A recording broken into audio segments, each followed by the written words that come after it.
तेलंगाना में भी वोटिंग खत्म होने के साथ ही 5 राज्यों में विधानसभा चुनाव पूरा हो गया है। उम्मीदवारों की किस्मत बैलेट में बंद हो चुकी है और 3 दिसंबर को रिजल्ट की गिनती के साथ ही असली तस्वीर सामने आएगी। लेकिन इस बीच चुनावी पंडित गुणा भाग के जरिए जीत हार का भविष्य बताने में लगे हैं। लेकिन तमाम कयासों के बीच जमीन पर क्या माहौल है और जनता ने किस पर कितना भरोसा जताया है, ये जानने के लिए रिपब्लिक भारत और मैट्रिक्स की टीम ने जमीन पर जाकर 5 राज्यों में सर्वे किया, जिसका नतीजा आ गया है। रिपब्लिक भारत के एग्जिट पोल के मुताबिक मध्य प्रदेश में 200 सीटों में से बीजेपी 118 से लेकर 130 सीटों पर जीत दर्ज करने जा रही है, जबकि कांग्रेस को 97 से लेकर 107 सीटों के बीच संतोष करना पड़ सकता है।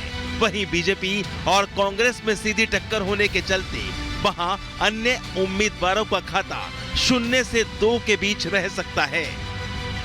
मध्य प्रदेश के एग्जिट पोल के नतीजों में दलों के वोट प्रतिशत की बात करें तो वहां 230 सीटों में से बीजेपी का वोट प्रतिशत 43.4%, कांग्रेस का 41.7%, जबकि अन्य का 14.9 वोट प्रतिशत रहने का अनुमान है।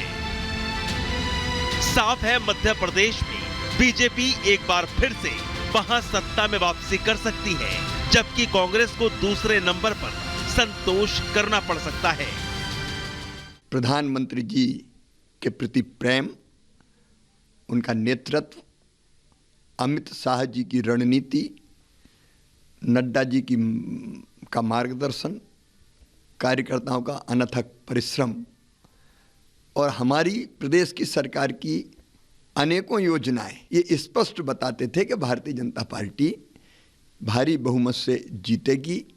मैं तो हमेशा आत्मविश्वास से भरा रहा और मैंने सदैव कहा कि जो एग्जिट पोल कह रहा है वो लगभग जन भावनाएं हैं और हम भारी बहुमत से जीतेंगे। एग्जिट पोल के नतीजे इतने डाइवर्स हैं, उस पर कुछ कह ही नहीं सकते। इतना मैं कह सकता हूं कि इस चुनाव में मैं दावे के साथ कह सकता हूं कि मध्य प्रदेश के अंदर 130 सीटों से ज़्यादा कांग्रेस पार्टी को सीटें मिलेंगी, स्पष्ट बहुमत मिलेगा। लोगों में एक भावना थी बदलाव की और बदलाव का वोट मिलेगा।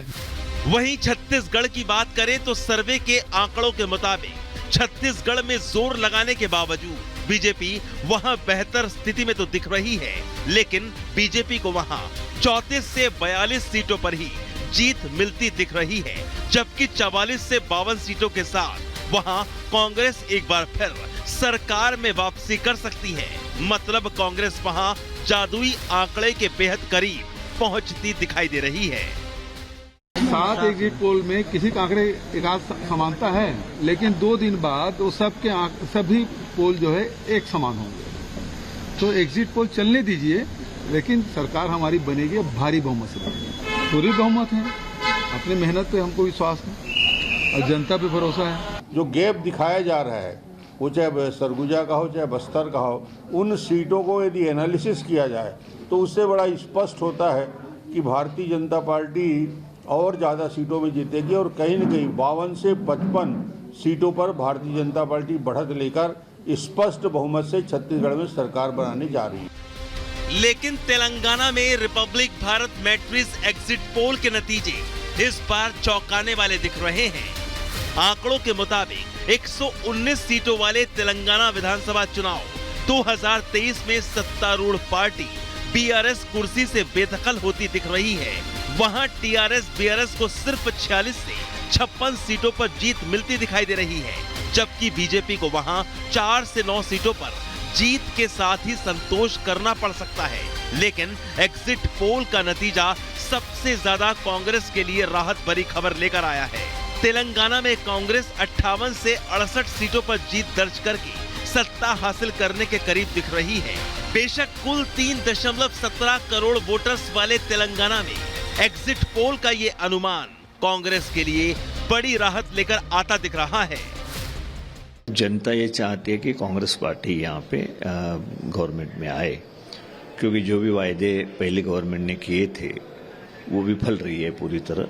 पूरे स्टेट के तेलंगाना की जनता का भरोसा कांग्रेस के ऊपर है। तो हम 100% आपको कहते हैं कि 70+ कांग्रेस यहाँ पे एमएलए चुन के आएंगे। हर तरफ से अच्छा न्यूज आ रहा है और बहुत ही अच्छा न्यूज आ रहा है और ऑलमोस्ट हमारे हर असेंबली हल्के में सेलिब्रेशन भी हो रहा है already. Unfortunately for them celebration उनका खाली जाएगा, हमारा तो अच्छे से आएगा, क्योंकि लास्ट टाइम भी यही उन्होंने कंफ्यूजन करने का कोशिश किया था, लेकिन अल्टीमेटली बीआरएस जीती है और इस बार भी बीआरएस ही जीतेगी। प्रधानमंत्री जी खासकर जिधर जिधर गए उसका वातावरण चेंज हो गया।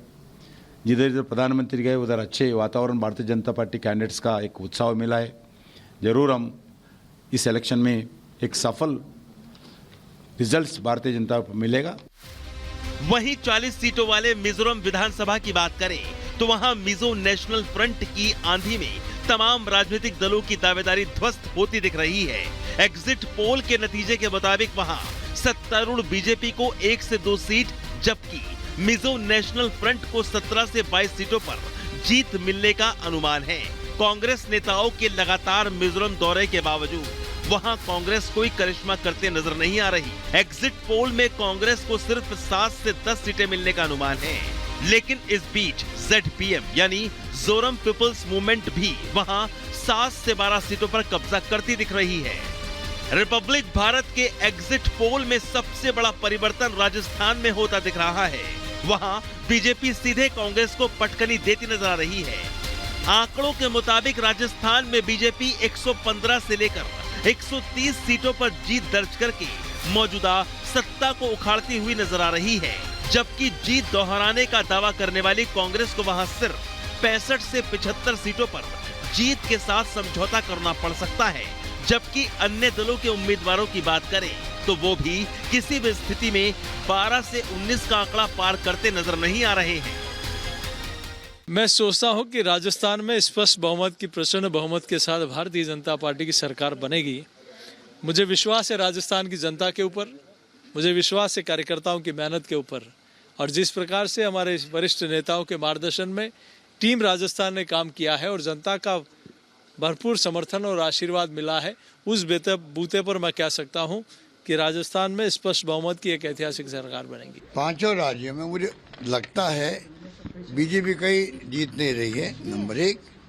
नंबर 2, राजस्थान के अंदर एग्जिट पोल कुछ भी आ जाए, सटोरिया कुछ भी कह दे, तब भी मेरा हंच कहता है, जो मैं कमेंट सुनता हूँ लोगों से, आम लोगों से, गांव में शहर में पिछले 6 महीने से, उससे मुझे लगता है कि सरकार हमारी आनी चाहिए, बस मैं मानता हूँ। लेकिन इधर साफ है कि एग्जिट पोल के आंकड़ों में बीजेपी राजस्थान में 43.60 वोट प्रतिशत हासिल करके वहां जीत का परचम लहराती दिख रही है। Bureau report, Republic Bharat.